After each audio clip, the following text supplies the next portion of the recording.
3, 2, 1.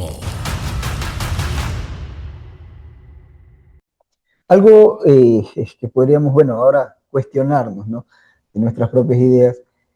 Solamente así, como tal, literal, en la Biblia que tenemos, el reino milenial es mencionado en el libro de Apocalipsis. No se menciona en ninguno de los profetas como un reino milenial o un reino de 1000 años. Hay literatura o escritos que hacen inferir, no sé si deducir, pero sí inferir de que puede ser así. Por cuestión de los 120 jubileos, tú cuentas cada jubileo, y claro, jubileo le pones allí 120 y cuentas 6000, y luego llega el séptimo, la enseñanza de Génesis, 6 días y el último descansó, y muchas otras cosas. Un día para el Eterno es como 1000 años, entonces muchas otras cosas te pueden ayudar a armar lo de 6000 años y el séptimo, o el año milenial, séptimo, el de descanso, 1000 años de descanso. Podemos decir que es acorde, ¿no? Como que no desentona de los libros de los profetas, pero viene para nosotros. Afirmamos que hay un reino milenial porque está en el Apocalipsis, así descrito, porque el resto de las escrituras solamente nos permiten decir, bueno, aquí no contradice, y parece que sí dijera esto medio oculto. O sea, ya te da, digamos, la oportunidad a interpretarlo. Sí, o sea, en el libro Apocalipsis, sin Apocalipsis no creo que haya muchos que hablen de un milenio, muy raro, si no fuera por el Apocalipsis. Por eso te pregunto, ¿tenemos evidencias de que Apocalipsis realmente es lo que dice ser un libro eh, escrito por Juan? Así, ¿existe la evidencia? ¿O un libro que, aparte del contenido, ¿no? Aparte del contenido que podemos, como tú lo dijiste, está muy relacionado a los escritos de Daniel, los escritos de Zacarías, los escritos de todos los profetas de Isaías? Sí, está ahí relacionado, hay mucha relación, citan muchas cosas, pero evidencia escrita, arqueológica, papirológica, que nos puedan ligar al libro Apocalipsis como, no, mira, este libro sí es escrito por Juan. ¿Tenemos algo así como tendrías las cartas de Pablo para decir, este sí te aseguro que fue escrito por esto, por esto y por esto? O esta carta no la escribió para él porque tenemos esto. O hay una evidencia solamente del testimonio de los padres de la iglesia. Bueno, primero habría que, digamos, estar claro cuál Juan, porque no había un solo Juan. Claro. Está también Juan el menor, que de hecho es a él a quien le dan la autoría del Apocalipsis, ¿no? Juan el menor, ¿te refieres a uno de los discípulos? De los discípulos, ya, el que menor se recostó en el pecho y todo esto, ¿no? Entonces, se le da, digamos, la autoría a él porque era el menor y pudo haber llegado y es el mismo autor de las cartas de Primera de Juan para nada. Y el Evangelio. Para nada. En tu conocimiento, esta es una pregunta, paréntesis, ¿el que escritor del Evangelio y de las primeras cartas serían el mismo personaje? No es el mismo personaje. El Evangelio es una cosa y las cartas Primera de Juan, Segunda y Tercera son otra cosa. Sí, de hecho. Y luego Apocalipsis también es otra cosa. Sí, de Algún hecho, rato lo hablaremos. Sí, porque es un tema bastante, es amplio, amplio. Solo voy a ser un poco puntual.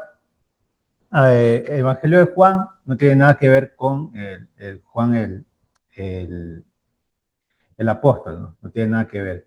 Todos los nombres de los evangelios son pseudoepígrafos, es decir, se les da la autoría a digamos, a una persona conocida dentro de la Biblia, pero no hay evidencias de que haya sido escrito por esta persona. Te digo, por ejemplo, ¿qué libro te podría mencionar ahorita? ¿No? Por ejemplo, Enoch. Ya. Enoch, claro, no, imposible. Aunque le ponen el nombre de Enoch, tú no vas a tener, digamos, bases sólidas, ni siquiera arqueológicas ni históricas, de que fue Enoch que lo escribió. De la misma manera, no hay ni para los evangelios, ni para el evangelio de Juan, exactamente, ni para el evangelio de Juan, y tampoco para el evangelio el Apocalipsis, perdón, ¿no? Ni las cartas de Primera, Segunda y Tercera de Juan. No, son nombres que se les dio. Y estos nombres, pues, son de una información patrística, ¿no? Los padres de la iglesia son los que mencionaron, fue este personaje que escribió esta obra, fue este personaje que escribió esta obra. Que bien podría haber sido. Y como repitieron en varios momentos, entonces, al final, digamos, se les dio este nombre a los documentos, pero sin tener, digamos, una información real de que ellos fueron los autores. Por eso digo, podría haber sido bien que los padres de la iglesia le dieron estos nombres porque o bien conocían una información que no la narran, no la registran, de por qué dicen eso, o porque simplemente ellos quisieron también ponerle el nombre, pongámosle de Juan. Es que para darle una validez de autoría apostólica, de lo que te mencioné correcto, antes, correcto. ¿no? Para que sea canon. ¿Ya? Para entrar al canon bíblico tenía que tener la autoría apostólica. Si no tenía autoría apostólica, imposible. Peor aún si tenía contradicción con los demás escritos, como el que mencionamos antes de la epístola de Bernabé, que sí contradecía, digamos, bastante con los otros libros del Nuevo Testamento, puesto que este sí hablaba claramente de un reino milenial en la tierra, ¿ya? Y toda la teología que tiene. Entonces, este fue para afuera. Entonces, los de acá, como se alineaban, digamos, en su teología, se alineaban todos, se les daba nombre, ¿no? A cada uno. Pero no existe evidencia ni arqueológica ni histórica de que el nombre que tienen haya sido el nombre autor. Que tiene haya sido el autor. Pero las fechas sí coinciden como para que sean contadas como escritos en la época de los primeros discípulos. Por ejemplo, las cartas de Primera de Juan. El Apocalipsis ya definimos una fecha, pero la fecha de las cartas sí se pueden ajustar al primer siglo o son fechas que es posible que sean posteriores. Por lo general todas son del siglo II. Por lo general todas son del siglo II y no son de autoría, en este caso, de los apóstoles. ¿Ya? Existen algo que yo en algún momento lo mencioné cuando hago el análisis de las epístolas paulinas, de algo que se le llaman las escuelas. Existían las escuelas paulinas, las escuelas petrinas y las escuelas jónicas, que son las escuelas, digamos, que seguían la línea del pensamiento de estos apóstoles. Y ellos conservaban los escritos de estas escuelas, que obviamente pues tenían sus hábiles escribas, ellos se encargaron de crear estas obras y de darle, digamos, la autoría a su maestro. Eso pasó con las epístolas paulinas. Por ejemplo, tenemos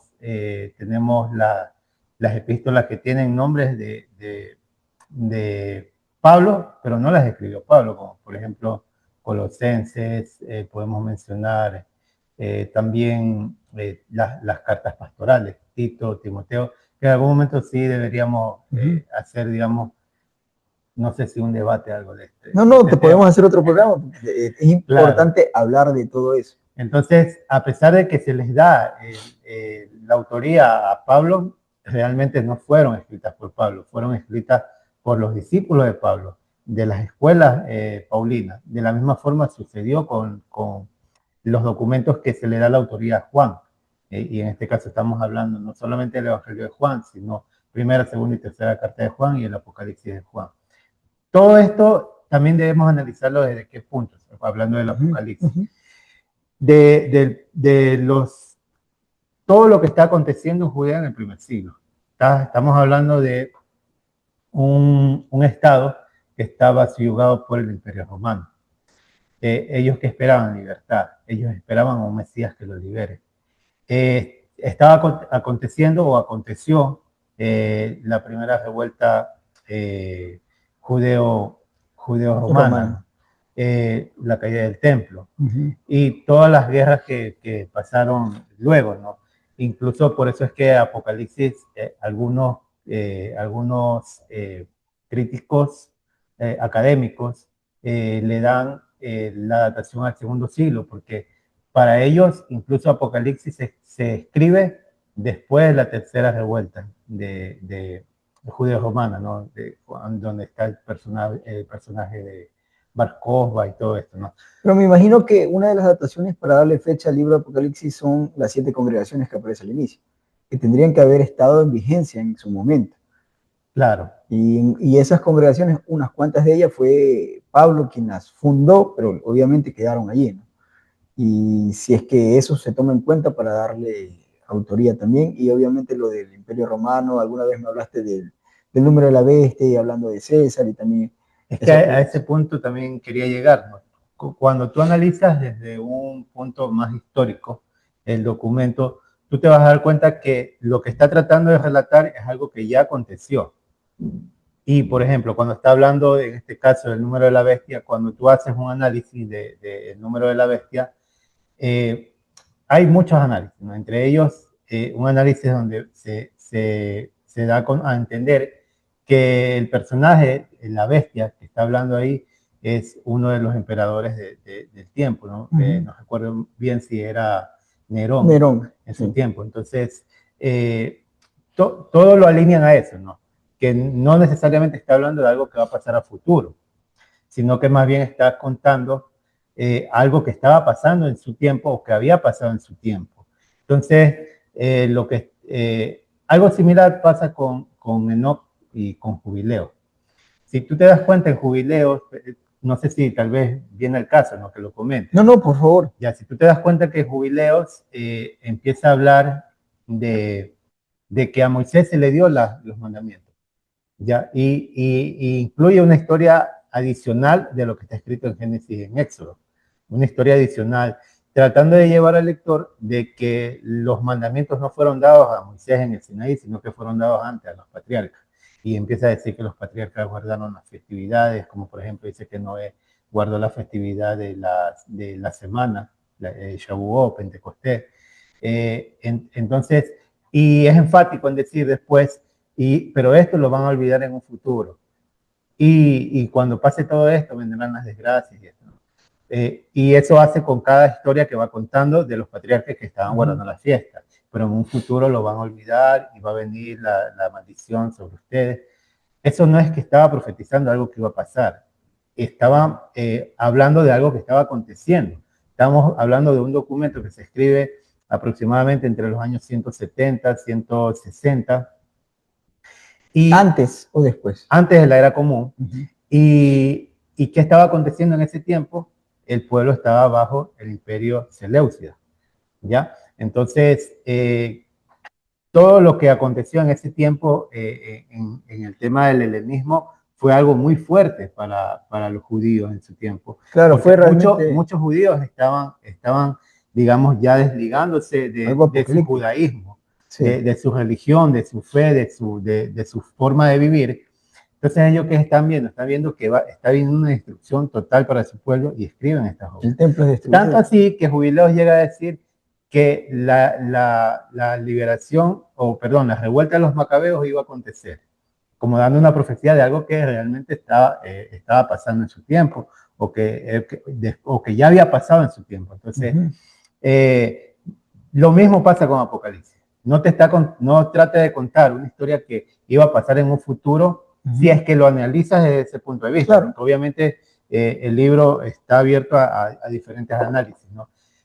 Algunos creen que lo que estaba tratando de explicar este documento no era algo que iba a pasar 2000 años después, sino más bien algo que estaba aconteciendo en su tiempo, y en este caso, hablando del número de la bestia, hablando del emperador Nerón, que él era la bestia, ¿no? Mostrando a Nerón como la bestia. ¿Y lo era en su tiempo? En su tiempo lo era. En su tiempo lo era. Entonces, obviamente te digo, el Apocalipsis está presto a diferentes interpretaciones, y de hecho, pues, hasta en la actualidad es uno de los documentos que es la base para muchas congregaciones, ¿ya? Entendiendo que los acontecimientos que se están relatando dentro de este documento aún no han pasado y que están a punto de pasar. De esta manera, incluso en la comunidad Escuela de Torah también se ha enseñado, ¿no? Entonces, eso, digamos que desde un contexto histórico es como se lo presenta a Apocalipsis, sin contar también que hay quienes lo presentan, por ejemplo, los primeros capítulos de Apocalipsis, cuando está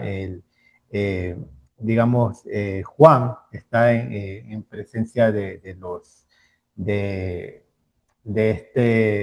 ancianos, del concilio, de los ancianos, y está que viene un rollo y que las copas, todo esto también se lo interpreta o se lo entiende como una Eucaristía, ¿ya? Desde el concepto cristiano, una Eucaristía. Sin embargo, pues, desde otras interpretaciones se entiende que van a ser acontecimientos que van a pasar a futuro. Entonces, es así como mucho se ha interpretado Juan. Por eso no era un documento que era totalmente aceptado en su tiempo. Tanto así, sí, Apocalipsis, perdón. Tanto así que ni siquiera Eusebio de Cesarea, que es uno de los historiadores más grandes, reconocidos, uno de los que dejó mucho más obras en cuanto a historia, de los que tenemos más obras de Eusebio de Cesarea, ni él aceptaba el documento por las diferentes, digamos, interpretaciones que se le daba a este documento. Pero hay evidencias de que él decía, yo no considero este documento. Sí, él decía que era muy controvertido el documento. Entonces, solo que era controvertido. Por eso él no lo aceptaba como un libro canónico. Correcto.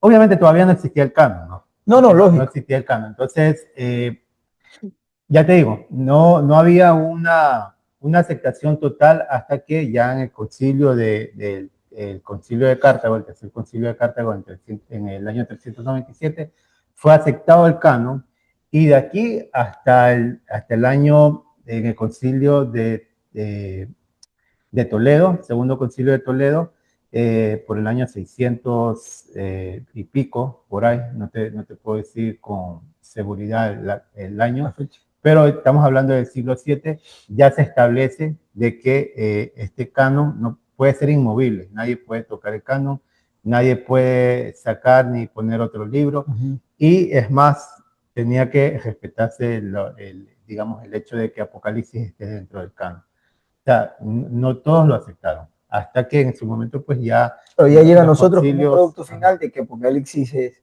Claro, mira, toda esta, y le decimos a la audiencia, toda esta información que se está presentando es necesaria saber. Primero, para que nos quite esa idea fantasiosa de que, bueno, mi Biblia es pura y sin mancha, la infalibilidad de las escrituras, y eso hace errar a muchos, ¿no? Segundo, no es con el ánimo de decir Apocalipsis no vale o Apocalipsis no va, sino analizar este tipo de perspectivas que muchas veces no se analizan. ¿Por qué? Porque lo que yo te escucho, por ejemplo, estoy muy de acuerdo en todo lo que tú mencionas, y creo que tiene una validez Apocalipsis para nosotros por dos cosas, ¿no?